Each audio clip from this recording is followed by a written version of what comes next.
Howdy folks, it's me, Josh. So for today's video, I decided to look into a place that I haven't really touched on all that much in any of my content, that being South Africa. And so, we're going to be taking a look into what would have happened if South Africa, after the end of the Cold War, had collapsed. South Africa had been a center for conflict from the very beginning. The region was first colonized by the Dutch in 1652, and divisions immediately began forming between the rural and urban areas. The rural farmers, eventually just known as Boers, dealt with extensive conflict with native tribes and became more hostile to and untrusting of African populations, whereas the coastal settlers largely only experienced positive relations with more peaceful tribes. And this divide between the rural and urban areas would result in disagreements over what the colonials' relations with the natives should be. Because the colony was built on trade and shipping, the coastal urban areas generally held more power, but because the rural populations had moved so far inland, urban policy couldn't be efficiently imposed upon them. And even though the Boers were more vulnerable to attacks by hostile tribes, they were also free to fight back without legal repercussions. That is, until the British showed up. South Africa was taken by the British during the Napoleonic Wars, and unlike the Dutch authorities prior, the British had the means to enforce their laws upon the Boers, including protections for natives, which the Boers regularly violated either out of need to defend themselves, or just out of spite for the natives. This crackdown by British authorities upon the Boers would lead many to flee even deeper inland in hopes of escaping the British authority, eventually creating their own new states known as the Boer Republics. And so, South Africa had become a hotbed of conflict and wars between the British, the Boers, and the native African tribes, who themselves were having conflicts among one another, particularly between the Zulu and the Xhosa. In the late 19th and early 20th centuries, though, the British had managed to conquer both the Boer republics and the native African tribes, solidifying the region under their control.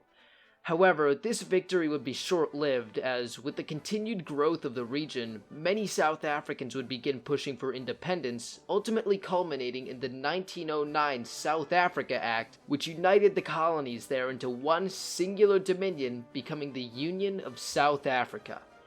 And about 20 years later, South Africa would gain its full sovereignty with the passage of the 1931 Statute of Westminster.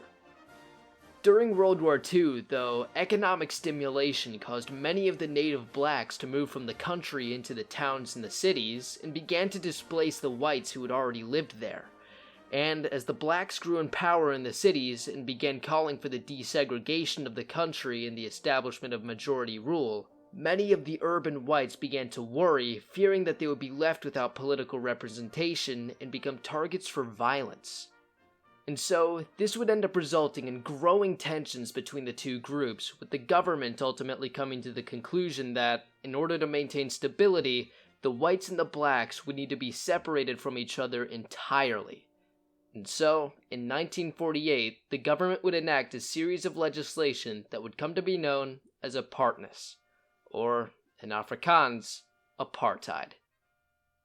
The government would create several entities known as Bantustans, which would act as autonomous homelands for the many different native ethnic groups and function similarly to the Indian reservations in the United States, the most notable being the Xhosa homeland of Transkei and the Zulu homeland of KwaZulu, while the rest of the country would come under the control of the whites. However, despite this effort, or perhaps because of it, tensions still ran high between the whites and the blacks, and in many ways increased. And the Soviet Union, seeing an opportunity to use that tension in order to spread communism into South Africa, began efforts at radicalizing many discontented blacks. All of this tension would ultimately culminate in the 1960 Sharpeville massacre when, after an initially peaceful anti-apartheid protest turned violent against police officers, the police would end up firing upon the crowd, resulting in 69 deaths. This event would mark a turning point in the resistance to apartheid, with resistance becoming more violent and soon escalating to terrorism and insurgency across the whole country. The government, seeing the role that communism had played in this violence, began to justify apartheid as necessary to stop the spread of communism and began to clamp down on the ideology. They banned many communist and black nationalist political parties, most notably the South African Communist Party and the communist-aligned African National Congress, and arrested many of their supporters, including one Nelson Mandela, who served on the Central Committee of the South African Communist Party. The violence that all of this sparked would continue for a few decades until, in 1989, then-President P.W. Botha suffered a stroke and resigned on account of his health, being succeeded by F.W. de Klerk. De Klerk was initially a staunch supporter of apartheid, even personally enacting many apartheid policies. However, once he became president, he quickly realized that the growing racial tension and violence was leading South Africa quickly down the path towards a brutal civil war. And so, his stance began to change, refusing to put down anti-apartheid protests and beginning to take steps to end apartheid. Then, in 1990, the Eastern Bloc collapsed. And to the United States, who had firmly opposed South Africa's Cold War actions, the South African government was no longer able to justify apartheid as necessary to protect against communism, despite communism still being rather prevalent in Africa. And even before the end of the Cold War, the West had already been putting pressure on South Africa to end apartheid, with the US itself imposing sanctions. And so, with de Klerk's change of mind and with immense pressure on the government of South Africa, de Klerk decided to end the ban on the ANC, as well as the South African Communist Party, freeing Nelson Mandela, with whom he then began negotiations to end apartheid. During the negotiations, many different points were discussed, such as how a new constitution would be passed, how many rights the individual regions would have, and even a right to self-determination, which would ultimately end up in the new constitution. However, that's not to say that there weren't roadblocks in the negotiations, because there were. A ton. On multiple occasions, the negotiations were stalled due to disagreements, with the militant ANC once again using violence to get their way. And many whites in South Africa, still worried for their safety under a potential majority rule, began pushing back against the negotiations, with de Klerk responding by holding a whites-only referendum on apartheid, which ultimately came back in favor of abolition. And even past that, the conflicts between the Xhosa and the Zulus started flaring up again, with immense tension, and yes, more violence, between the two groups. And it began to look like South Africa, just like Yugoslavia and the Soviet Union, was about to collapse. But it didn't.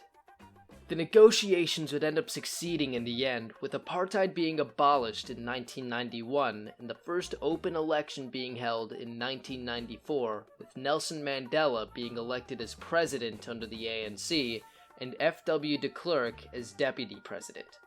However, despite the hopes of many, South Africa would quickly become unstable again, with the country seeing widespread inflation, unemployment, crime, and poverty.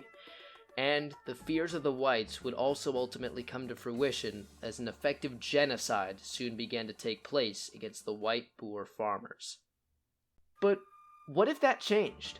What if, in an alternate timeline, de Klerk didn't change his stance on apartheid and the referendum on apartheid came back in favor of keeping it in place? With apartheid remaining firmly in place, the tension between the whites and the blacks would continue to boil over, with the blacks, likely with some help from the anti-apartheid West, rebelling against the apartheid state. The ANC would end up creating a new black state out of most of eastern South Africa, and the Zulu would form their own kingdom of KwaZulu. This rebellion would result in a bloody civil war breaking out between both sides. On their own, South Africa would likely have the advantage in this war, with a larger and more well-trained military, though the black states would hold the advantage of a much greater population. However, the UN, who considered apartheid a human rights violation, would likely intervene on behalf of the black states, in much the same way they had in Yugoslavia, ultimately resulting in a South African-Yugoslav wars in a sense. However, unlike Serbia and the Yugoslav wars, South Africa had a trick up their sleeve. Nukes. South Africa had been experimenting with nuclear technology ever since 1948, when they began extensive uranium mining and began building nuclear reactors. Fearing the spread of communism into South Africa, they would soon after begin work on developing nuclear weapons in order to defend themselves. However, it wouldn't be until 1982 when, after extensive experimentation, South Africa obtained its first operational atomic weapon, eventually obtaining a total of 6 nuclear weapons, with a 7th in development. However, when F.W. de Klerk became president, he decided that, in order to appeal to the West, South Africa would dismantle its nuclear arsenal and sign the Nuclear Non-Proliferation Treaty. However, this time, things are different. With South Africa in civil war, they would very likely keep their nuclear weapons, just in case. And so, if UN forces managed to turn the tides enough in favor of the ANC faction, South Africa would very likely threaten nuclear force against the Black States, essentially bringing the region into a stalemate, with neither side taking the whole of the country, and both sides still at each other's throats.